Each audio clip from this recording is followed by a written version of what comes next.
Hello, welcome to a check-in on Saturday's play for Game Week 5. And we're in a pretty decent position. Looking at my Premier League lineup, we've got Brian Burmo, who was crafted, captained him. He got a decisive 82 points.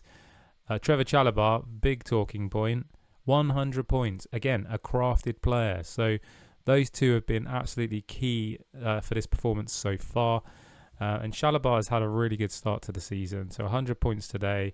Really, really big score. A triple kind of topping things off. 3 tackles, 1. He also had 4 interceptions, and he's got a 12-3 duels, 1 versus loss. So really, really good performance.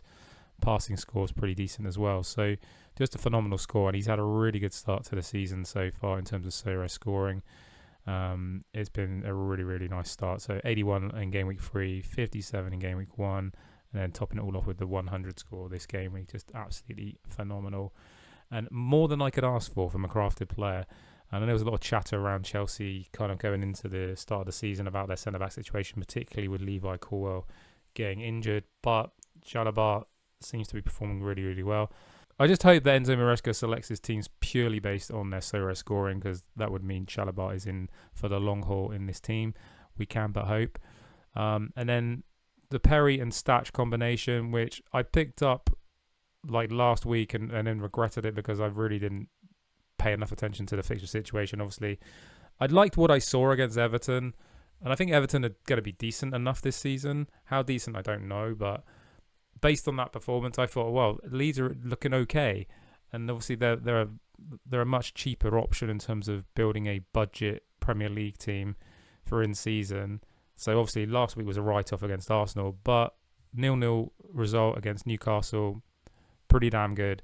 Obviously we would like to have a bigger score from our midfielder there from Statch, but Perry getting a clean sheet is brilliant. And then we've got Elliot Anderson left to play. So we're currently 66th. We're sitting at 1,030 essence when you factor in our plus 30 for our bonus. We're 7.69 points away from the money.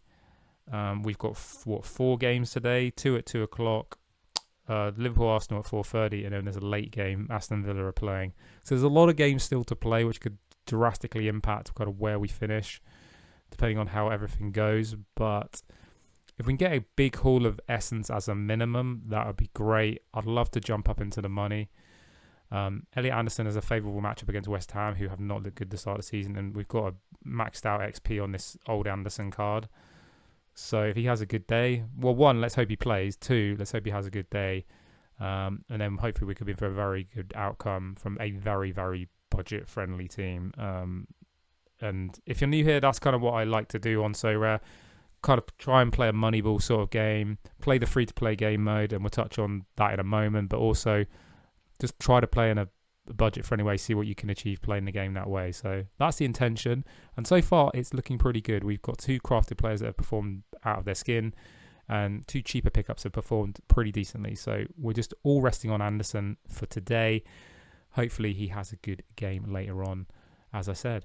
Let's check in on the missions, because actually that was a good outcome for me yesterday as well.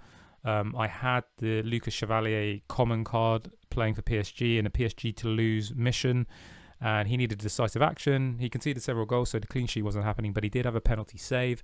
So as a result, I got $3 worth of credits for that, which is great. Cannot sniff at that at all. So my current credits are at £2.18. So, nothing amazing, but I think it does show that if you kind of pay attention to the missions and you've got the right players in place, then you get some nice market credits, and it's a nice bonus to kind of pick up some players you do want at a cheaper amount, which is great for how I'm playing Sorare at the moment. But looking ahead to today, on Sunday, we've got some good missions for the cards that I have. So we've got Olympique Lyonnais versus Olympique Marseille. We pick a player who registers positive decisive action in this match, and we'll win £2.50 market credit for each one. So we've got 3 pretty good options here, actually. We've got Rulli, hopefully for the clean sheet. We've got Pierre-Emerick Aubameyang for decisive, and if it is a 0-0 draw, then we can double up on Remy Deschamps in goal for Lyon. They're the only 3 cards from this matchup that I have, so we're going to pick them regardless. So we can but hope. Maybe we get lucky. I think if we can get 2 from 3 would be brilliant. Whether it's a Marseille win with Aubameyang getting a decisive alongside a clean sheet, great. If it's a 0-0 draw, perfect as well. That works out great for me as well. So the decisive actions in play: a penalty assist, clean sheet 60, clearance off the line, goal assist, goal, penalty save, and last man tackle. So we've got some good options there. And then we've also got Liverpool versus Arsenal. And I've got some good common cards in play for that as well. We've got a decent amount to choose from, to be honest. So I'm setting them now, but we'll take a look in on the lineups later on today and maybe make an adjustment. But as things stand, I'm going with Hugo Ekitike. Sorry, Arsenal fans. I think Liverpool might win and score a couple of goals.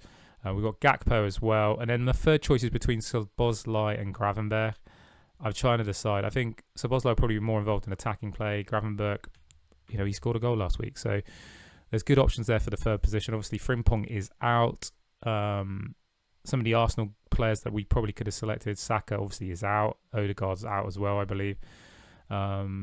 Rio probably will come off the bench, so I'd rather give the guys starting more minutes to try and get these decisive actions. So we got lots of Arsenal and Liverpool players in our common cards, a few duplicates here as well.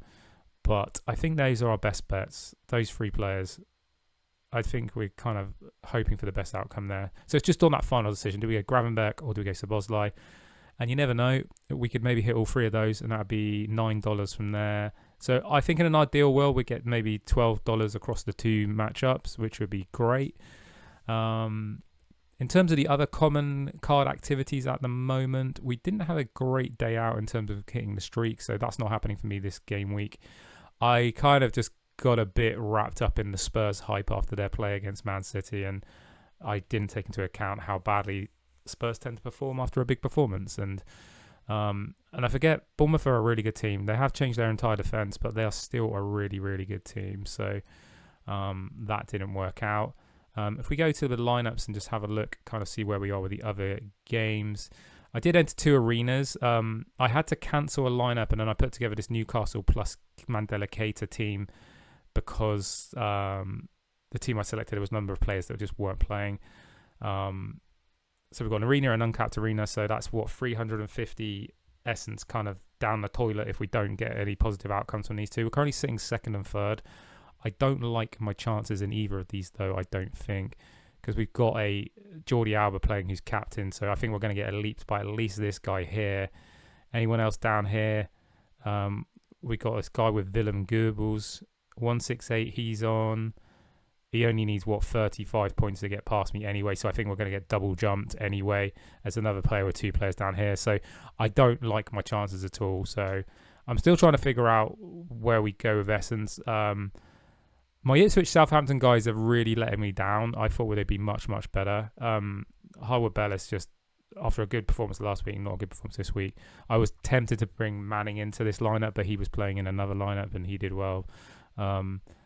In terms of this one, the uncapped arena, I think we're probably going to get jumped by someone somewhere more than likely. Yeah, we got a guy here with Messi. So in fifth place with Messi, how many points behind me?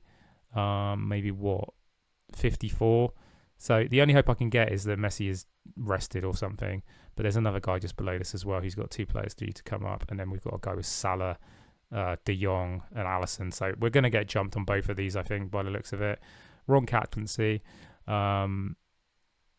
That didn't help, but I'm still trying to figure out how and when and what's the best way for me to play arenas. It's not quite there at the moment. My strategy and tactics on those are pretty poor.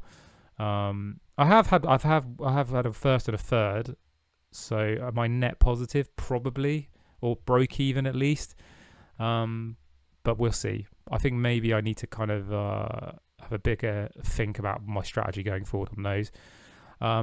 I touched on the Common Card Premier League streak, nowhere near. I relied too much on the Spurs players, as I said. It's just not a good situation. We'll still pick up some Common Card Essence, but we won't hit the streak this week. It's just impossible now, I think. It's 360, we've got one player to play. So if we got 100 from our defender, we'd still be way short. Ligue 1, we've got 105, 3 players to play. We've got a Aubameyang there to play. Not looking good there either, I don't think. Not too good. Liga the same. I doubt we'll hit it with this either. We need some 3 big scores from these guys. Our captain didn't perform. We touched on the Premier League in-season lineup. We've dropped a place since we just last looked a moment ago. Try to see if anyone's got a drop score. Maybe the goalkeeper lost a couple of points, but we'll see. All-star team, Liverpool common cards in here mainly because I just felt like it could be a bit of a coin toss this game. I think Liverpool will win, but we'll have to wait and see. I just didn't want to put them in my main Premier League streak lineup. In hindsight, it wouldn't have mattered more if we put the Liverpool players in here. We'd have a better chance, but it is what it is. I do have an under-23 rare team that I'm messing about with that I probably would like to sell out of a couple of key components. We're 30 points ahead of staying and getting some essence, but this team's just not good enough to hit the points totals that would require us to get a decent haul each week. We were relying on Lewis Hall coming off the bench, and I knew he'd be on the bench, but a couple of players underperformed. It's just not a good quality team. I'm trying to decide whether to kind of upgrade it and bring in some better quality. Like some of these guys were super cheap. Like Camille Nejli, he cost me like 50 pence, so it's nothing to worry about. Million Manhoef cost maybe £1. It's fine. Tolkien was a cheap pickup. Isaac Price was a cheap pickup. Cernak was relatively cheap. I had 3 under 23 rares which were of some price. So I did Lewis Hall, which I traded into because I had another player I didn't want. He was injured at the time. I thought I got pretty good value at the time. Kane van Uvelen obviously is the goalkeeper. That's kind of the key component here. I don't think he's ever going to score well enough. But I picked him up cheap last year because he was in the second tier in Dutch football. But I don't think the quality is anywhere near good enough out of these players. So I probably think I'd be better off just trying to sell out of it and focus on other areas. Our all-star lineup set to be promoted as things stands. Good captaincy, solid captaincy. This was looking really good at one point because Leif Davis was on an all-around score of about 60. And then he made like a massive blunder, gave away a penalty, and then obviously we lost a clean sheet in that game. And it's this Ipswich Southampton situation is just really annoying me. I thought they'd be performing way, way better than they are. I wouldn't be surprised if neither of them are in the mix at the top of the league towards the end of the season. I would be surprised if they are. We got a good score from Gabriel Sara. I don't know. We're on 100 essence at the moment. We're 109 points ahead of the drop, missing out on essence. It'd be great to just get a little bit back just to kind of compensate of what we lost on the arenas, but I don't know. We'll wait and see on that. Another one, which again is kind of flirting with getting some essence. We've got Karawani to potentially play today. It's made like the predictors were saying he's probably not going to play. But yeah, I don't know. Thing to look forward to today is definitely these get some market credits back. Hopefully we can kind of just stay stable in some of these positions, get some essence back at the end of the weekend. That would be nice. We do have a pack to open, our daily pack. So let's open that now. See if we get anything useful. We've got Kevin Trapp, which is another goalkeeper, which is good in League 1. I don't know. Does he play? We'll have a look in a second. Another League 1 player doesn't really play. Justin Devetti is playing in place of Eze now, so he could be a good option going forward. Marin Lubicic in the Bundesliga. We do need more Bundesliga players. He doesn't look like he plays that much. And that's like the third Ayazabat we've had. And the thing I completely glossed over, which I will finish on, is we have hit our Premier League streak for the first game week. So we've already got $10 with one player to play. So as long as he doesn't get a minus, 10, we should be good for that. So that's really, really cool. With a team which cost us barely anything, I think it probably cost us maybe £19, maybe less. To already hit the streak to get us on the board with that $10 is brilliant. I'm really, really happy about that. So that's a really positive start. We could theoretically break even in 2 weeks on that Premier League team. If we get some more essence, maybe we can craft another Premier League player as well, just to strengthen that team too. We're not playing any of these other ones. I am contemplating putting together a contender team. Again, we'll do it on a budget fashion. So that's kind of where we are. So yeah, I glossed over the biggest news of the day, actually. We hit the 360 with 4 players. So it's at a really good position at the moment. That is a very successful Saturday, all told. Very successful Saturday. In a solid position, maybe to get a bit more cash as well on top of the streak. But yeah, getting 100 points is always good. So thank you, Trevor Chalabar. If you want to follow along with this journey, kind of we're playing in a Moneyball fashion, in a budget fashion, do consider subscribing so you don't miss any videos. And if you're still watching now, I appreciate you staying to the end, and do consider hitting that like button. I imagine you've enjoyed the video if you stayed that long, so show me as you can with the like button, and also jump in the comments. It helps with the algorithm as well. Let me know what your highlight has been of the Saturday so far. Appreciate your time. Thanks for watching, and bye for now.